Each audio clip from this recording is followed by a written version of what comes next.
લક્ષ્ય ન્યૂઝ, એક નજર, એક લક્ષ્ય.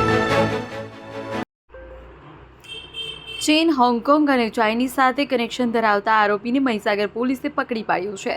બેંકમાં મ્યુચ્યુઅલ એકાઉન્ટ ખોલાવી તેમાં સાયબર ફ્રોડના નાણાં જમા કરાવી તેનું રોકાણ ક્રિપ્ટોકરન્સીમાં રૂપાંતર કરી નાણાં આંગણિયા અને ક્રિપ્ટો ટ્રાન્ઝેક્શન મારફતે મોકલી ગેંગ ઝડપાઈ.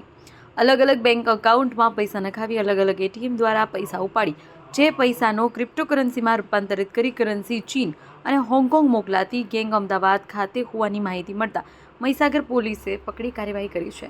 ઘરે બેઠા કામ કરવાની લાલચ આપી અલગ અલગ ટાસ્ક દ્વારા સાયબર ફ્રોડ કરનાર 3 આરોપી પોલીસ પકડમાં છે. સાયબર ક્રાઇમ કરી ₹15,26,873 રૂપિયાનો ફ્રોડ કરનાર મોહમ્મદ મોનુ પરવેઝ, શાહનવાઝ હુસૈન કાદર, તોકીર અનીશ શેખ કુલ 3 આરોપી મહીસાગર પોલીસે પકડી પાડ્યા છે. રિપોર્ટર અનિકેત જોશી, મહીસાગર.